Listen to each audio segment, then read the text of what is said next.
Good evening po. Visible na po ang aking screen.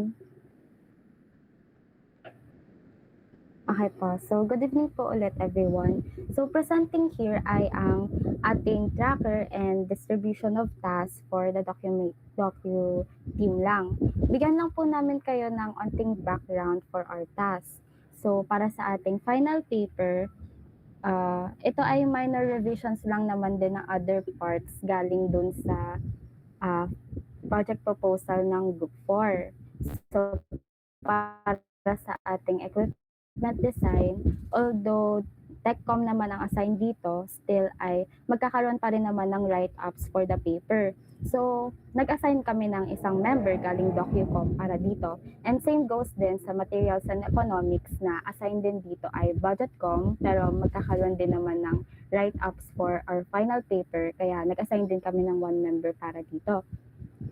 Para sa ating lab procedures naman, dito po ay need ng step-by-step na setup procedure na ginawa sa ating actual build ng mismong setup natin ng apparatus. So, aside naman sa pag-picture ng ating DocuCom, syempre mag-observe din naman tayo kung ano yung mga ginawa or ginagawa ng DESCOM. And yung na-observe po natin is yun po yung ilalagay po natin sa final paper for our step-by-step procedure. And for pre-lab naman and post-lab, dito nag-assign lang kami ng one member each. Since ito naman ay yung questions para dito ay provided naman na galing sa proposal paper ng Group 4. And if ever man na kailanganin pa mag-add, ganun, right after ng ating initial testing. And ito, calculations, which is a very crucial part ng ating paper. So, dito, nag-assign lang kami ng 3 members from DocuTeam. And since, syempre, there will also be changes naman sa ating setup ng apparatus and data ng calculations naman, ay makukuha din natin right after once done na yung mismong project kapag nakapag-initial testing na tayo. Kaya ang deadline niya ay mas late. Ginawa natin siyang May 10. And then, for data acquisition and analysis naman, ang assign po dito ay syempre mag-gather po ng data and mag-analyze po nito in order for us na masagot po yung mga post-lab questions. Siguro ay, ayun, May 10 din po ang deadline nito. Tapos, ito, safety and ethical considerations. Dito naman ay minor revisions lang din naman to galing dun sa proposal paper ng Group 4. Kaya one member lang din ang inassign namin dito. And conclusion. So, syempre, dito ay ito na yung conclusion ng buong project natin with output. So, kung mapapansin natin ay same person lang po yung inassign po namin dito for intro and conclusion kasi naisip po namin na hindi naman po gaano kalaki yung magiging revisions for introduction. Dito naman po sa minutes of the meeting ay kami na po ni Ate Iya ang magiging assign po dito. We will ask for help na lang sa other documentation committee para mag-take ng attendance and syempre mag-take din po ng notes if ever na may makakaligtaan din po kaming heads. So dito po tayo sa experimental procedure. Dito po makikita po natin may day 1, day 2, day 3, and so on. So dito po kasi ay mag-a-assign po kami ng members na kasama po ng DESCOM. So naisip po namin dito yung ayun, yung actual schedule na po nung gawaan. Siguro para hindi din po crowded sa magiging place po nung gawaan ay we will only be assigning 2 to 4 members po for documentation committee. So ang duty po ng DocuCom dito ay syempre to observe, take pictures, and take videos po ng actual gawaan. So, we are also required na gumawa din ng daily accomplishments. So, syempre, kung sino yung assigned per day dito, sila din yung assigned na gumawa ng daily accomplishments and pag-gather din ng data for calculations din kapag ka nag-initial testing na tayo. So, para dito ay nagre-require din to ng data sheet and to follow na lang din po as well as yung magiging schedule po ng gawaan dito po ay pag-uusapan pa naman po ito today during this meeting kasi syempre po iba't iba naman po ng sched po ang ating block. So para naman sa ating PPT ay isa pong member galing DocuCom and isa naman po galing presenter. So dito po kasi sa docs po natin, may mga assigned tabs na po tayo per part ng paper. So dito sa progress report, para din siyang daily accomplishments na i-compile po natin. So bawat daily accomplishments, i-compile po natin para ito po yung progress report po natin simula ng ating project hanggang sa end po. So, to follow na lang din po ang assigned members dito. So, as we can see here po, hindi pa po kami nagsaset ng members po dahil, ayun, hindi pa po kami nagsaset ng members and nilagay lang po namin kung ano po yung required number of members per part kasi gusto po namin na para fair po ay iroroleta na lang po namin mamaya and hindi po namin siya ginawa beforehand dahil gusto po muna namin i-inform ang buong DocuCom with regards to our task through this meeting. So, kung makikita din po natin dito sa members po, for DocuCom, we have 10 members and for mga assigned po sa presentation ay 5 po. Kaya po, 15 members po tayo dito. And para naman po sa ating deadlines, finalo na lang po namin kung ano po yung nakaset dun sa tracker sheet po natin. But I think na that will be subject to change pa po since ang week 17 po na para sa ating presentation ay sa May 23 to 24 pa po siya. So siguro po ito pong deadlines po na to ay ma-change pa po if ever. So ayun, ito pa lang naman po muna yung progress ng DocuCom and final announcements are yet to be made po after this meeting. So for documentation committee and presentation members ay pawait na lang po sa ating GC kung ano po yung magiging final announcements and final plans po natin. So ayun, lastly naman po ay meron din po kaming mga na-erase na concerns regarding po sa ating mga tasks na si Ate Iya po ang magsasabi. Thank you po. Hello po, audible po ba? Ayan, so for our other concerns naman po, first ay yung sa schedule nga po ng project making. Since may mga documentation members nga po na sasama din sa paggawa ay need na din po namin malaman and yung magiging finalization ng schedule ng project making para po makapag-set kami ng members na pwedeng makasama. Then nga po sa sinabi kanina na deadlines for calculations and yung data acquisition and analysis ay idadepende po namin sa tapos ng paggawa since yung data nga po for calculations pati ay yung mga magiging input or parang initial values po natin pag operational na ang ating setup. Also, makikipag-communicate din po sana kami sa tech committee for equipment design na ilalagay sa paper and if may mga magiging changes po sa sketches and all. Also with budget committee din po for the finalization ng materials and economics. Then, ang one din po pala namin ma-clarify if kung may ABP po, kasi sabi po before ay parang may ABP po daw yung parang walkthrough. And ask lang po namin if docu pa rin po ang assigned since hindi po na-specify if aling committee ang assigned doon. Clarify lang po namin if sa amin pa rin po since nasa amin po ang presentation materials. Ayun, bale so far po ay ayun pa lang naman po. If ever po ay magkakameron ay i-release na lang din po namin ulit. Thank you po.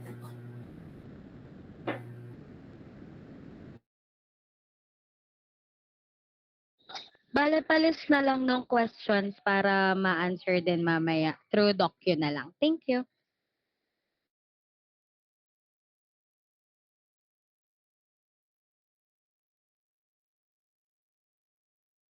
Yun lang ba for document team?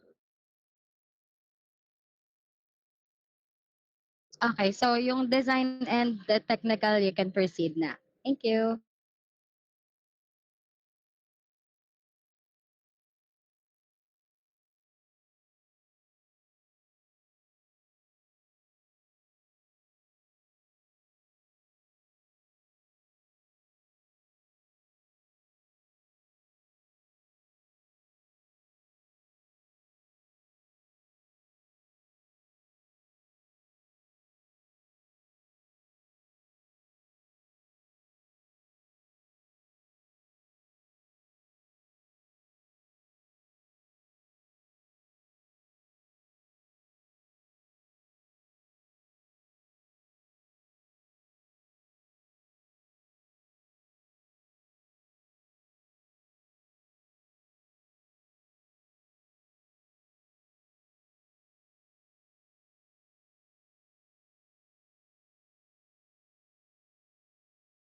Hello, hello.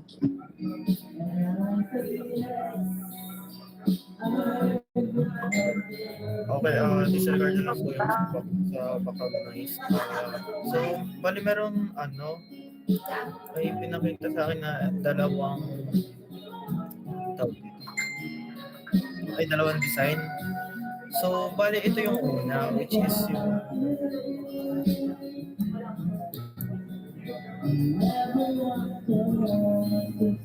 bali itong una is yung rotameter calibration system, mini-measure ang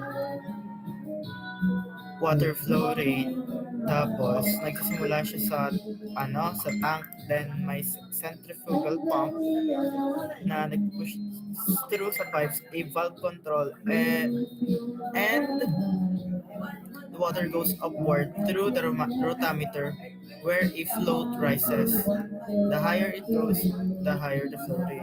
So, in short, it controls ng flow measure, tapos mini-measure siya with the rotameter and verify it using volume and time. Itong design na to is hindi naman sa is medyo complicated. Hindi naman medyo complicated, pero feel ko lang is medyo mahirap or kaya naman, pero it takes time to do. And yung may isa pang design, which is ito. Kita ba? Ito naman is yung parang di siya katulad yung naman siya nung una, pero mas simplified version. Kumbaga, dito sa pangalawang design na to,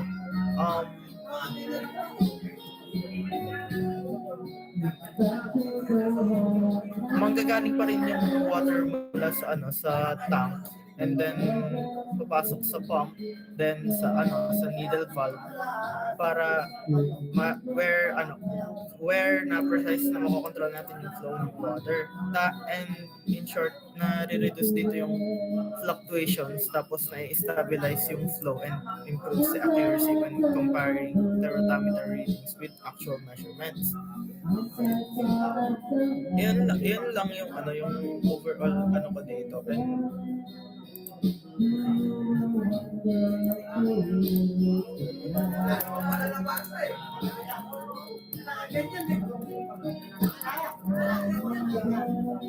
Bale na pagkausapan kanina namin na either baka meron pa kayong suggestion ng ibang design or dito na lang sa dalawang ito mamimili at pabobotohin na lang kayong lahat kung alin yung sa tingin natin is mas fit para sa ating gagawin. Ayun, yun lang naman. Ayun guys, base sa head natin sa design and dun sa unang pinakita, ang challenging dun is paano natin ma-execute yung ganong type of pipings na parang nagkakaroon lang siya ng cycle pabalik. Tapos dito naman sa itong newly design is more on direct na kasi siya, parang mas kumbagay mas simple, tas directly na siya doon mag-flow papunta sa rotameter. Ayun, and siguro if may kayo, parang insight about dito sa dalawang design na pina-present ngayon ay kung ano sa tingin niyo yung mas kaya natin gawin. Although kaya naman parehas, kumbaga mas challenge lang doon sa isa.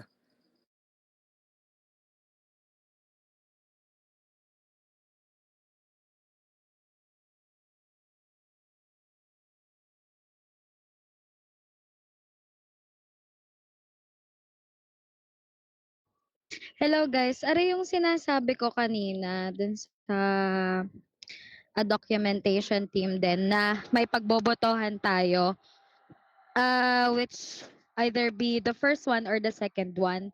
Kasi aring second one ay improved siya ni Belmi ba yun? Basta yun, in-improve din niya yung design na to. Kasi pinropose ko din naman to sa GC ng MMT heads. Tapos yung una naman kaninang pinresent, yun ay although good siya, kahit ako ay yan. Bet ko din naman 'tong design na 'to, pero more on complex design siya. Pero yung pangalawa naman ay more on safe design siya, tas simple din.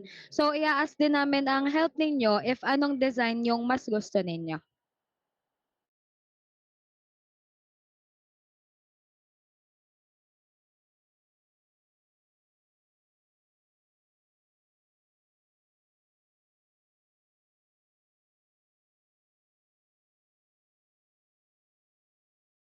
Then addition lang, ang design na pipiliin natin ay dapat nakadepende sa mare-research ng docu, dun sa magiging added information ng docu mula dun sa original proposal natin. Kasi if yung maganda lang yung pipili natin sa paningin ay baka madali din tayo sa defense. So, pero i-ask pa rin namin kayo guys if anong gusto nyong design. Thank you!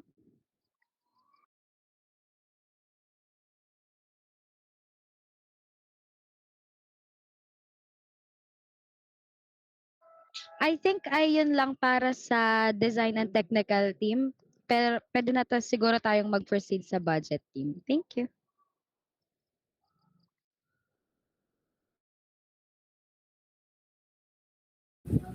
Ayun. Good day po. So, ako po ang budget committee head for our final project. So, tonight po, I have 3 main agenda. So, first po is the budget proposal. And the second is the initial contribution per student. And the third po is our budget tracking system for transparency. So, starting po with the first agenda, which is the budget proposal. Let me share my screen. Budget.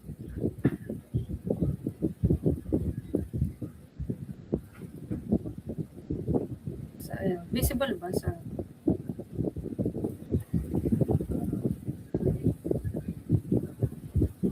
So, yan ang ating version 1. So, nakita niyo naman kanina yung shinare ng design, no? Yung version 1 and version 2 ng ating project. So, dito sa version 1, which includes the pulsation damper and tidal valve setup, ang total estimated cost niya, bali na hati-hati ito sa main equipment, pipes, fittings. Ay, send ko pala sa inyo ang link para ma-open nyo din.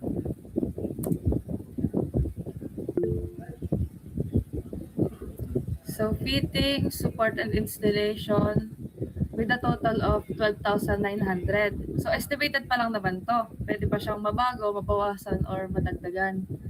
So for version 2 naman, nagpa-focus to more on valve control system with ball valve, control valve at drain valve. Ang total estimated cost nito is 12,540. So makikita nyo din dyan, nahahati siya sa support and installation, pipe fittings, valve and control, pipes, tsaka ang main equipment. So most estimates already include the main equipments. Yan, nabanggit ko naman. So ang still estimated cost and may slightly vary depending on supplier availability. So sa pagka-canvas naman, since nagawa na din naman na namin to, kami siguro yung iba dito, last year, nakapag-canvas na naman, so may idea na din ako, tsaka yung mga stores kung saan pwede natin makita mabilis yung mga materials na kailangan. So, ayun lang naman sa first agenda. So, moving on sa second agenda, yung initial contribution per student. So, based sa budget proposal version 1 na 12,900, tsaka sa version 2 na 12,540, so more or less ang ating magiging first initial contribution ay 300 pesos. So wala pa naman kaming ma-announce na deadline kung hanggang kailan pwede magbigay, pero pwede na kayo magbigay. Isasanda lang mamaya ni Angela ng aking co-head sa ating Black GC ang GCash details para doon nyo na lang i-send. At for the third agenda naman, yung budget tracking system. So naggawa ako dito, makikita nyo din dyan sa sheet, yung unang sheet. Yan, payments and expenses. Pa-check na lang kung nandito ang name nyo. Kinuha ko lang din kasi ito dun sa committee, sa sheet ng mga committee. So makikita nyo dyan, payments tracker. Mamonitor nyo kung sino pang hindi bayad, kung nakapagbayad na ba, gano'n. Tapos expenses tracker, dito makikita lahat ng mga napamili namin, kung magkano nang nagagastos, gano'n. Tapos dito sa dulo, makikita nyo, ito, yan, may GDocs link dyan. So pag inopen siya,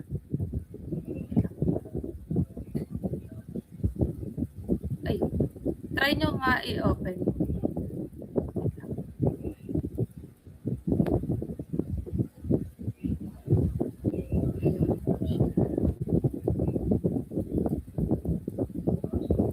Yan, makikita nyo, description, amount, receipts. So dito naman, makikita nyo lahat ng napamili, yung amount. Tapos dito sa dulo, dito ko ilalagay yung lahat ng pictures or documentation ng mga resibo ng lahat ng aming napamili para mas transparent sa inyo kung saan napupunta yung pera natin.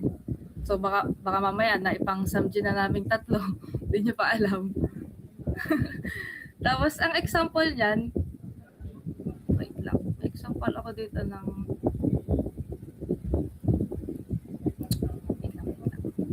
sorry.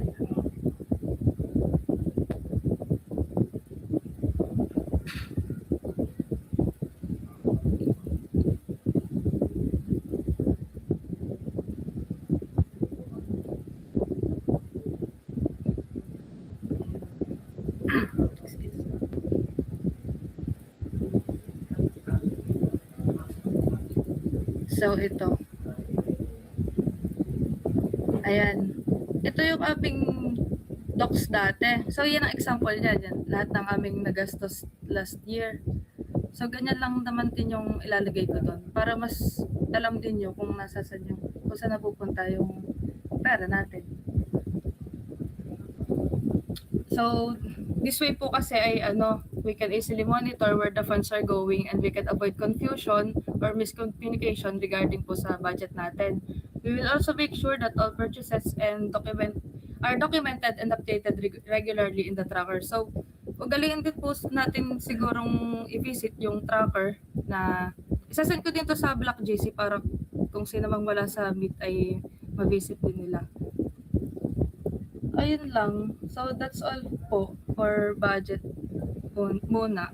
So, magka-announce na lang po kami sa GC ng mga susunod pang mga kaganapan about budget. Thank you.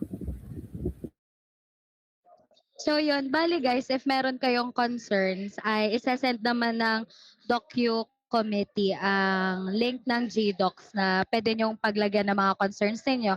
Then siguro sasagutin ka na lang din or yung mga heads ng each docu. Each heads. Thank you.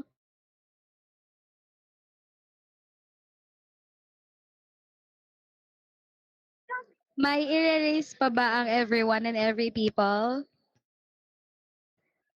If wala na ay pwede na nating i-end to. Mag-react na lang kayo ng congratulations. Charis.